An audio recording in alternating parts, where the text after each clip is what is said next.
It's super easy, right? There we go. Graham, how you doing? All right, Austin. Good to see you, man. Yeah, good to see you too, man. Very, very excited to chat today. You're on episode 11 of Nice. Real Estate Homies. So you're officially a homie of I Dippidi. didn't make the top 10, Austin. Come on. You were right there. You were right there. We had a conflict, a scheduling conflict, so we had to end up pushing a month. You would have probably been like 8 or 9 at that point, but yeah, my fault on that one. That's Uh, all right. But yeah, man, I'm excited to talk. I think what's going to be really fun to talk about today is you are a man of technology that then shifted into the real estate industry with your wife. Yep. And so you guys are a small team, but you guys have had a lot of success early on. And I think a lot of that has to do with one, I'm sure Kathy, your wife, is just like phenomenal with service. Oh, yeah. And but I think a lot has to do with your technological background and what you've been able to bring to the table from a system standpoint, a marketing standpoint, and just building out processes. So I want to pick your brain on a lot of that. But Okay. if you could, can we start with a little bit about like an intro to your background? Because I think that that's very fascinating, part of your story. Sure, sure. Yeah. So, like you said, I've been in the technology world for a while now. Like my backstory is really 25 years in software technology. Like, not an engineer. I'm not an engineer of any kind, but I'm familiar with the technologies and was leading a consulting team for a while, implementing software for colleges and universities. So, kind of a fun little topic there. But yeah, my wife, when kids grew up and went off to college, my wife was like, "Okay, now what do I do?" 'Cause so I was like, Yeah. "Well, let's do some real estate, right?"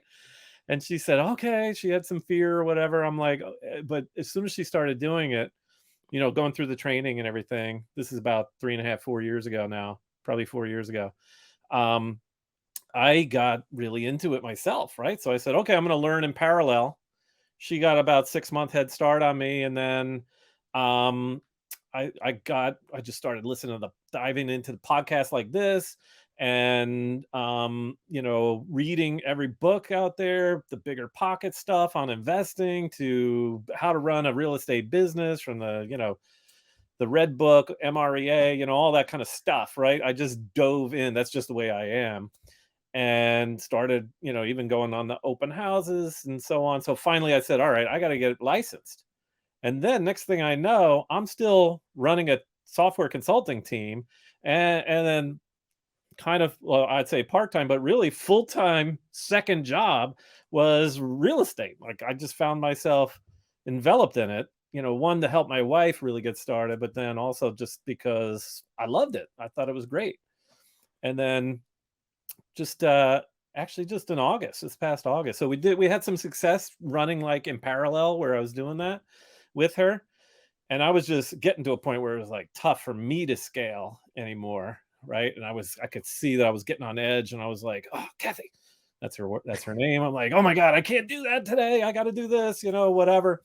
It's just being pulled in both directions. But luckily for me, even though I was deciding I wanted to jump ship and leave my quote unquote real job, um, I just I couldn't do it. I couldn't get the push. But then something shifted in my company. We got purchased by another company, and the politics shifted and changed. And I would have been okay if I hung out there, but I wouldn't have loved it. Yep. So I just was like, okay, this is the time. And I finally bit the bullet. And then we had our best year yet, because suddenly I realized, like, hey, I'm actually truly full time on this now, and I can Yep. really focus on it. And it's So that's amazing where we because are. a lot of people they disregard that in real estate. You're a business owner and you're kind of managing every single department along the way. And so for you, I'm sure that whenever you were able to pour in now all your time to focus on this, Yeah. I imagine you're seeing a major shift where it's rewarding and you can see like, oh, we had our best year ever because you're able to pour into something. And as you're pouring your time into that, you're building it for you and your family and for yourselves. So it's really cool that you've been able to do that. A lot of people don't necessarily get to have the successes that you guys have had so early on. Um, Yeah. Now, what about like that? How did you shift from technology software consultant And now what are you doing in real estate with that? Because there's no way you just like threw all that knowledge you've had in your career out the window. You had to have brought it in and figured out how it could mold into this. Yeah, I think, I mean, for me, my natural state of things is to figure out how to scale systems, like implement systems, because that's what we were doing as a consulting company. We were implementing software for our clients, right? Talk to me And about that. Like if I didn't know what implementing systems meant, what does that mean? yeah, so it's kind of like basically, the client, in our case, it was higher education, a higher education client, they don't know software. They just know how to advise students or admit students, right, into college or university, let's say. And in that case, they would buy a big piece of software. It was very expensive software and all that, right? It's enterprise wide software. So we had to know what the business challenges were and really understand the way that they conducted business and said, okay, how do we fit that into the software and teach them how to implement it along the way, Mm. right? Or how to configure the software essentially. And so that's sort of the mindset that I come with all the time, not only for helping clients, right? But then my team that I had there, we were, a small but mighty team. We had 20 or 25 people, but for the size software company, we were lean, right? It was a lean team. So and our clients were buying software; they weren't necessarily buying service, and we were the service people. So how do we deliver the service in a cost-effective manner so that we can still be profitable as a company, but the client feels well taken care of, right? So that mindset is what I'm bringing to real estate right now, which is, you know, I just naturally started saying, okay, there's a lot of repeatable things. How do we, I'm finding that I'm continually educating clients on the buyer, on the contract, right? I have to walk through all the elements of a contract with a client, just to pick an example. And I find I'm doing that all the time, and I'm helping our team do that every time. And I'm realizing, wait a minute, I put my software implementation hat on and I say, okay, what is a better way to do this? Like, why don't I create a series of videos, right? And then we can email them out. And then I was like, well, we could do that. That's cool. I can set up some emails. We can set up some email templates. We can email like video one, like contract 101 or whatever it is, right?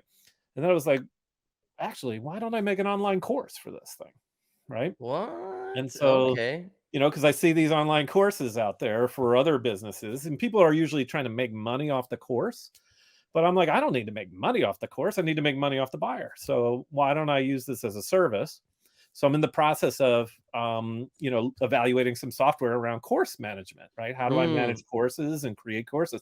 And I was thinking, okay, it's repeatable for this client once I have the client, right? So this is for a buyer client that I have. I'm just educating them on things so I don't have to, I can say, hey, watch this in your leisure.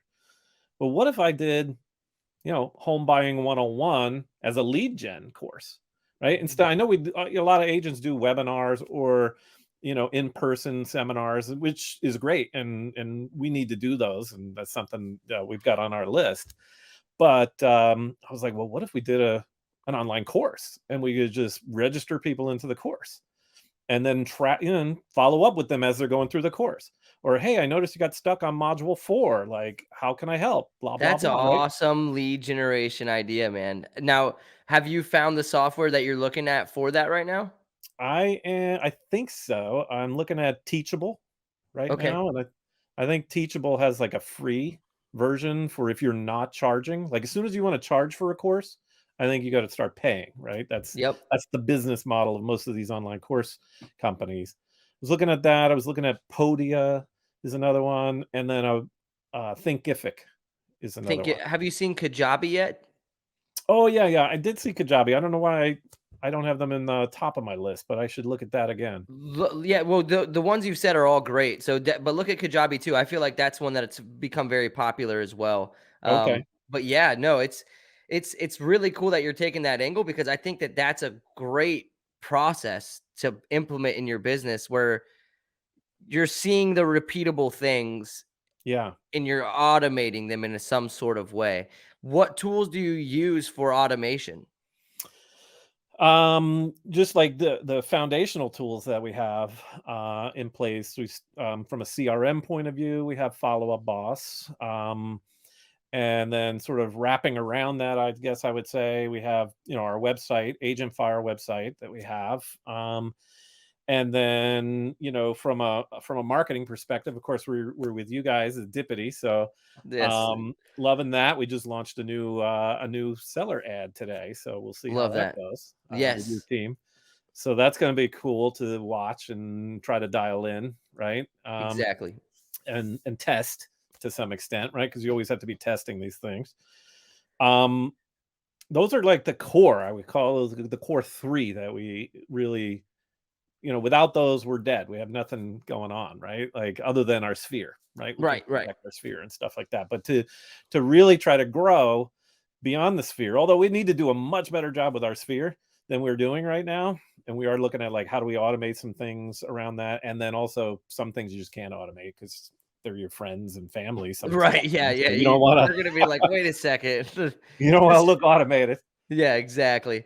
What about, like, are you doing anything, like, right now? Because I like that you said, like, you made these videos that you're educating. Like, have you already started sending those out? So you send out, like, educational videos throughout the process, or is that when it kinda that idea sparked to do the course? Yeah, that's the goal. I haven't. I've got to start. It's on my like quarter two. Well, it was on my quarter one list, but the quarter one is over real quick. Yeah, Now we're on yeah, quarter two. yeah, So that's what it's in my happens. quarter two, 2022 for anybody rewatching this podcast. Yeah, um, exactly. it's on my quarter two list. So that's what I want to be doing is like outlining. I have sort of an outline, and then it's just a matter of like, how do I chunk these into small snippets? Because nobody wants to read, a contract is a boring document to review, right? But it's super important at the right point in the buyer's, stage, if you will. And so I want to chunk it up nice and digestible, make it easy, maybe even have a couple quizzes thrown in, things like that. I like that. So what's Um, is the idea of the course itself, is it, like, just around the contract, or is it more so like a whole journey? I see it as a couple of different courses, actually. Yeah, more like a journey. Because as I started with the contract idea, and then I was like, okay, wait a minute, let's do this as a lead gen kind of thing. But now, then I can do, first time home buyer 101 and move up buyer 101 or whatever, right? Like I could do a couple different permutations of buyer courses, for example. I could do seller courses. Um, how to sell and buy at the same time, things like that to add in, I think or it's really different cool. modules that I could say, "Hey, if you're trying to sell and buy, here's another mini course you should follow." Right? Right. So, like, yeah, It's I cool can because make 'cause it you're like, tying in the educate you worked on software and education. And somehow now you're about to be making courses, like, it's off of software. It's pretty cool to see that that happens where you just the natural progression pulls you into here, where that's how you're gonna have an amazing, one, service for your clients and prospects, but also an amazing way to generate leads, new business. It's a service and a marketing tool. It's really cool. yeah. Yeah, I mean, thanks. Yeah. Yeah, I mean, I just kind of stumbled. I guess it was just like, natural for me to go down that route, based on my background and everything. But I was even thinking like, how do I then tie it even more closely to sort of this hyper local strategy that we've been implementing with you guys from a marketing perspective? Many of our ads are very focused on specific towns, right? Mhm. I'm in Northern Virginia, outside of Washington D.C. Our town, our team name is Greater Reston Living. That's named after the town that we're based in, which is Reston, Virginia. Um, which you guys, anybody out there is going to start seeing more and more on the map because Google is here, Microsoft is here, everybody is here, and it's growing. It's a growing area. So we said, okay, let's focus on this in a hyper local way. And so all our ads that we have are focused in Reston, and then we have the follow up campaigns that we have in Follow Up Boss, all focused on showing videos about our expertise and knowledge in that town. And I was like, how do I get the courses a little bit more focused on some of that too, because and I started thinking about selling. Like when you sell in Reston, there's a couple of nuances, I would say. One is it's unique because there's a HOA that actually covers the entire city of Reston. Wait, what? Hold on. Yes. What? Right. So most of the time, like if you own a townhouse or even a single family house, you might be in a small HOA, and Reston has those, of course. But then you have an umbrella HOA around you that is for the entire town. I don't think I've ever heard of that. Yeah, yeah. There's and so as a result, it creates complexities that sellers don't really understand. That they have to make sure that anything they've done to the house was approved by each of those HOAs. They don't know how to interact with those HOAs and figure out whether or not they're in compliance. That is an interesting model of a city because, in that, I'm assuming it's so pretty there, and it just feels like it's so well kept as an entire city. Is that part of why that is? Yeah, yeah. I mean, it was a planned community. It got started in the 60s. It was actually a very unique concept in around the country, right? So basically they developed all these little village centers and lakes and things like that, and they said we want people to be able to live, work, and play all around these things. You see those cliche phrase all the time, but they sort of coined it back in the day. And it's cool. It's just a cool place. There's like a lot of variety, different kinds of people and stuff. It's a little bit urban, but we're in the suburbs, so it gives you a feeling like it's urban, if you will. And So what have you thought of, like, to try to make it local, like those courses? Like, how can you make those hyper local to where it's not just like, because if it was general, it'd be okay if you made targeted campaigns yeah, that were able to, like, you're pushing it only in front of people in your market. Which honestly, I guess, now I'm talking through this, it wouldn't even matter if you were educating people across the country because you yeah, could refer out any leads that come from that. It could just be a massive referral source for you too. Um, which yeah. is That's a good point. I mean, yeah, it's got a lot of different paths, right, to go with. I mean, from the local point of view, I saw it as like, oh well, I could teach people about how they need to understand this double HOA thing, right? And how if you're staging your like I'm thinking about listing, right? And if you're listing your home in Reston, then staging should be done in a way that's not just like traditional staging, but most of the homes are mid-century modern type homes because they were built around the 60s, early 70s and things, right? So and they're kind of modern looking. Some of them look like, old Brady Bunch homes and stuff like that, right? Like and so how do you make those cool and modernized for the Reston buyer? Because um, it's a unique place. So you kind of have to think differently. Sometimes I see photos and you see this like Brady Bunch house, but you see these old gaudy, you know, four poster beds in them with like flower comforters on them, and I'm like, this is such a mismatch with the community. Like I realize this is maybe the taste of that seller, but we need to stage this because that taste doesn't sell here, right? Like, right, and being able to educate people on that kind of insight, a lot of people would maybe go, oh, okay, I hadn't thought of that. That's a right. good point. I'm going to hire the expert, right? Yep, Because exactly. these Because guys know. yeah, people don't. There's a lot that even in my world, right, with marketing, right. There's a lot in my world that know, and I don't think it's like anything that I'm like, you almost feel like people know that people know this. And then when you Yeah. start talking to people about it, they're like, what are you saying? You sound a lot more educated than I guess I give myself credit to have.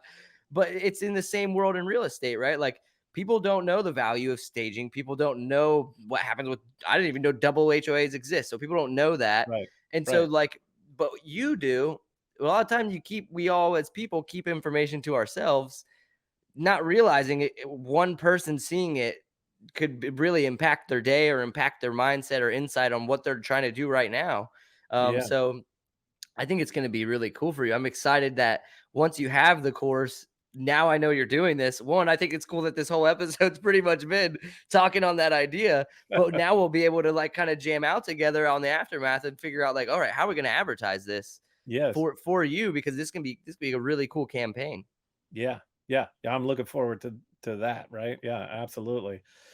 I mean, you know, along that line of like educating consumers or people or potential clients, whatever you want to call them, um, you know, and you were saying, you know, we talk about these things like we always like we all know we have this like insider baseball kind of knowledge, right? And agents do this all the time. Like we do it in our office, you know, when we have little brokerage meetings and stuff, and people will start talking about like, well, you know, we talk about multiple offers or how hot the market is and all of this kind of stuff.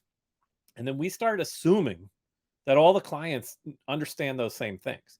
And what we found is a lot of times like a new buyer client will come to you and they know kind of generally like it's a seller's market, it's hot, you know, or crazy or whatever term they are used to, right? Like crazy market, hot market, but they really don't know what that actually means Mhm. when it comes to making an offer, because they still think, well, this house is $550,000. I'll offer them 540,000. Like, Mhm. no, you won't. That's not going to fly in this market right now, right at this very moment. Although we're sensing a shift, right? Potentially, I think, because the interest rates are much higher. Again, like what date are we on? April Yeah, 21st, 2022 for yeah, new everybody, initial. everybody, well, yeah, everybody's seeing this. Please know, interest rates could double by tomorrow. We don't know. We don't Right, know. right. But there, I just saw 'em come across mine. We're at like a 5.25 with our local lenders around here.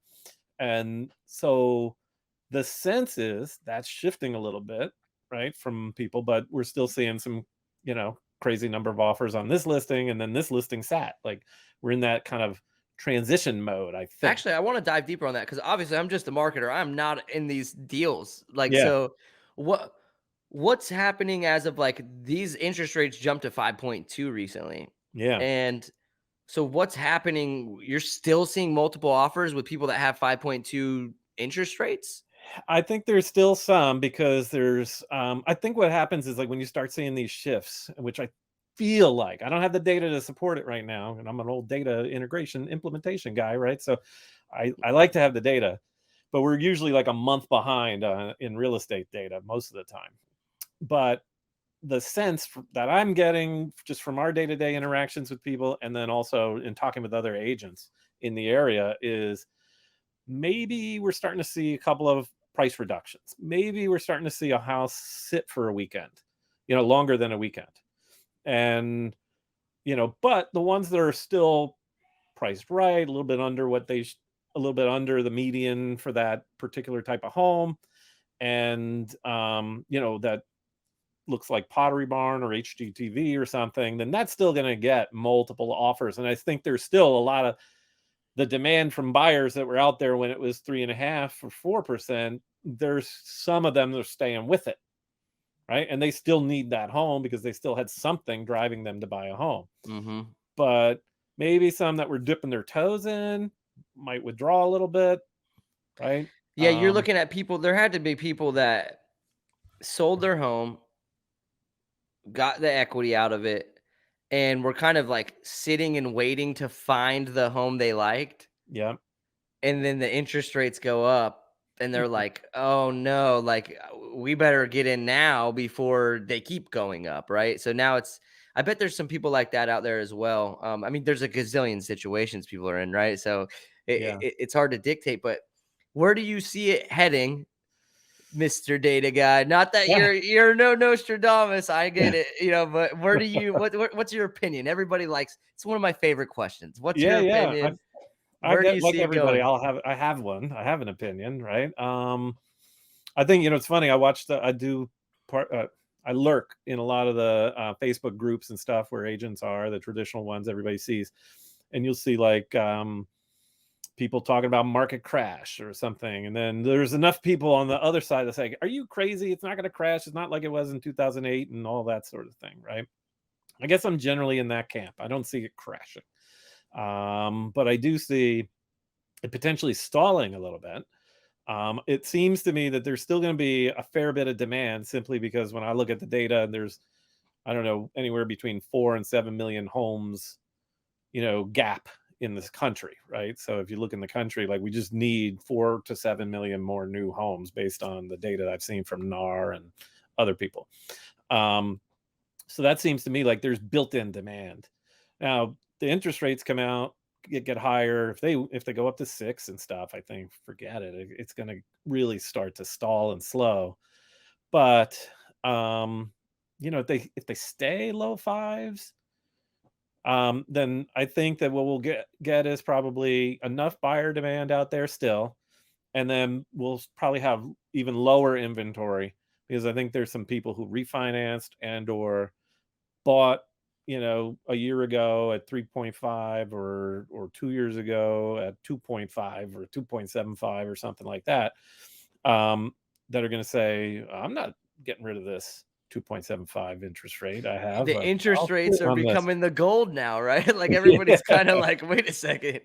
right, If, and like, we already had a problem with, people moving. It used to be like people would move every 5 to 7 years, prior to, like, the 2008, crash, and then after that, the data turned to, like, 10 or 11 years, so they I didn't know that. yeah, so that's one of the reasons why we've been in such a like a listing inventory crunch, right? Well, yeah, you have COVID happen where Yeah, people, that's creating uncertainty immediately, and people are like, "Oh, well, hold off, yep, wait a second, because what the heck's going on in the world?"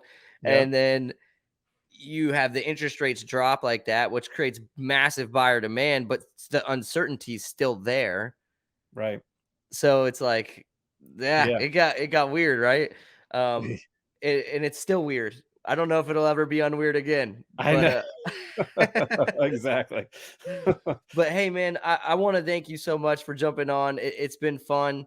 Yeah, love it. Just to pick your brain a little bit, you're one of my favorite people to talk to when it comes to technology as a whole. You have that experience. You could see it all the way through. So I appreciate you jumping on, man. It's been fun.